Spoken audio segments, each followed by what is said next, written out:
안녕하세요. 저는 허브교회를 섬기고 있는 김주환 목사입니다. 예, 오늘부터 여러분들과 함께 이제 민수기를 함께 묵상하게 되는데요. 민수기는 광야에서 길을 잃은 이스라엘 백성이 어떻게 약속의 땅으로 한 걸음씩 나아가는지를 보여줍니다. 민수기는 방대한 인구 조사와 복잡한 규례들, 그리고 광야에서의 반복되는 실패와 회개의 이야기들이 가득하기 때문에 읽는 것이 쉽지 않습니다. 하지만 그 안에 담긴 하나님의 인도와 신실하심, 그리고 우리가 길을 잃었을 때 어떻게 다시 길을 찾을 수 있는지 함께 배워 나가기를 소망합니다. 여러분, 누군가 내 이름을 불러줄 때 어떤 느낌이 드시나요? 단순히 내 이름을 부르는 소리가 아니라 마치 내 존재가 온전히 인정받는 기분이 들 때가 있죠. 이 어릴 적에 학교에서 출석을 부를 때의 설렘이나 또 오랜 친구나 가족이 이름을 부를 때의 따뜻함을 한번 기억해 보세요. 그 이름 속엔 나를 아는 이의 관심과 사랑이 담겨 있죠.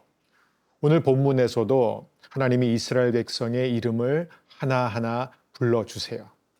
이는 단순히 몇 명이 있는지 숫자를 세는 것이 아니라 그들의 존재와 삶을 향한 하나님의 깊은 관심을 보여주는 장면입니다. 이름을 부르는 행위는 곧 존재를 인정하는 것이며 그 자체로 우리에게 큰 위로와 용기를 줍니다.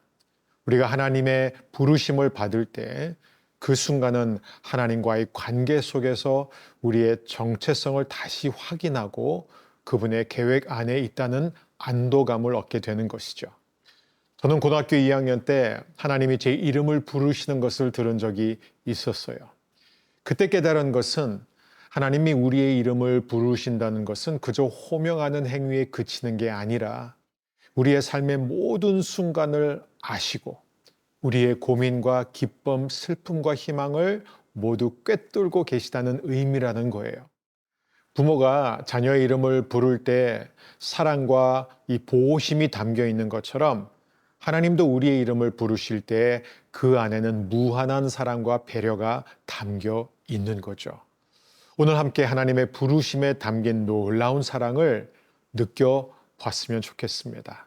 오늘 보실 말씀은 민수기 1장 1절에서 19절 말씀입니다.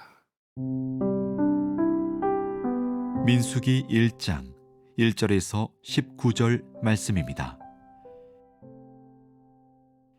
이스라엘 자손이 애굽 땅에서 나온 후 둘째 해 둘째 달 첫째 날에 여호와께서 시내 광야 회막에서 모세에게 말씀하여 이르시되 너희는 이스라엘 자손의 모든 회 중 각 남자의 수를 그들의 종족과 조상의 가문에 따라 그 명수대로 계수할지니 이스라엘 중 20세 이상으로 싸움에 나갈 만한 모든 자를 너와 아론은 그 진영별로 계수하되 각 지파에 각 조상의 가문에 우두머리 한 사람씩을 너희와 함께 하게 하라.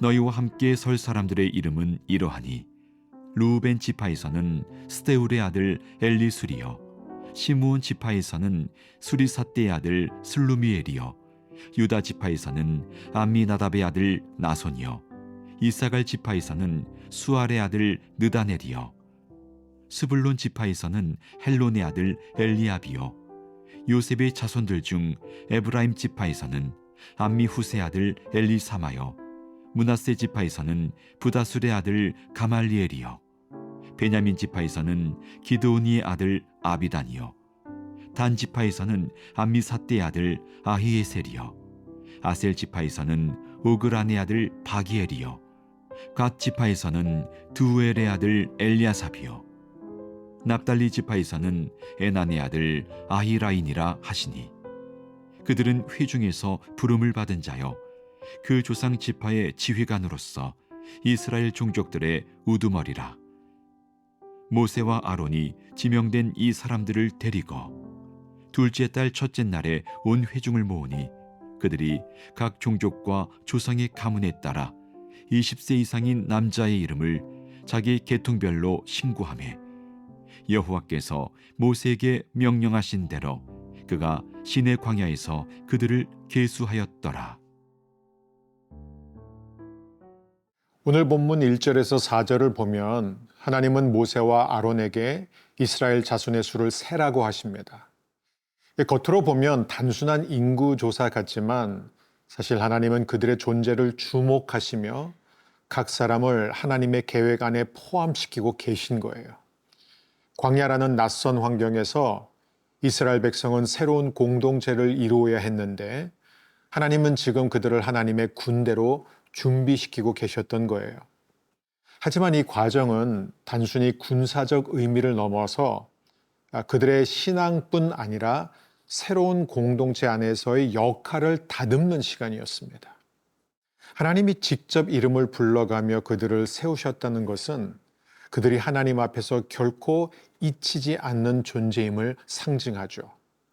오늘날에도 하나님은 우리 각자의 이름을 부르시며 우리의 삶을 세심하게 계획하시고 보호해 주고 계십니다.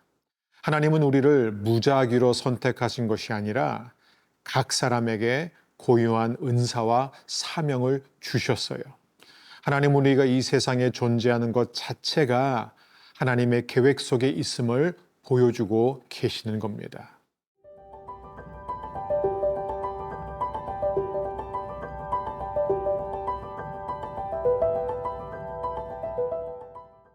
5절에서 19절 사이의 본문을 보게 되면 각 지파의 지도자들이 하나하나 언급됩니다.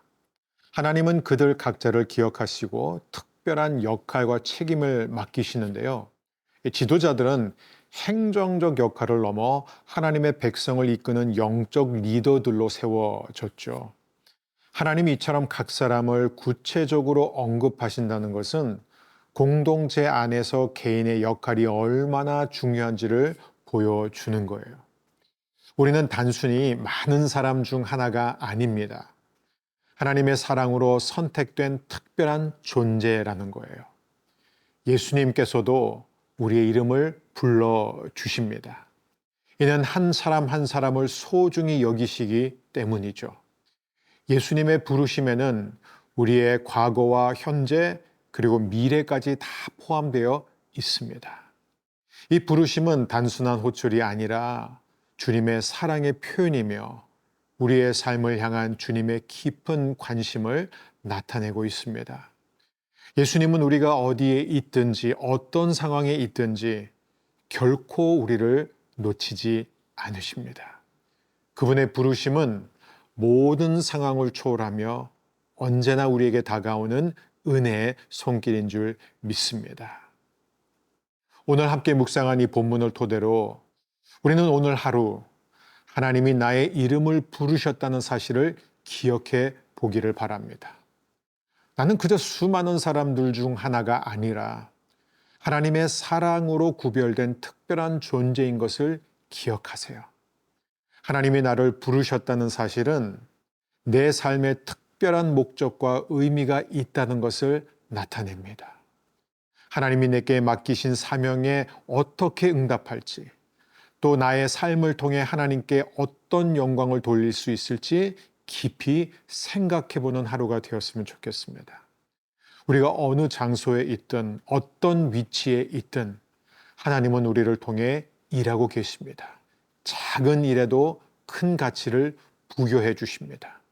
때로는 우리의 삶이 평범하게 느껴질 수 있지만 하나님의 시선에서는 그 평범함 속에서도 특별한 은혜가 숨어 있습니다. 저와 여러분이 이 부르심에 순종하며 살아가는 삶이 바로 하나님이 기뻐하시는 삶입니다. 우리가 교회에서, 가정에서, 직장에서 맡은 어떤 역할이라 할지라도 그것이 작은 역할이라도 하나님의 큰 계획이 담겨 있음을 믿으십시오. 그 부르심에 충실하게 반응하십시오. 하나님은 우리의 작은 믿음의 걸음 하나에도 기뻐하시며 우리의 일상 속에서 하나님의 사랑을 드러내실 것입니다.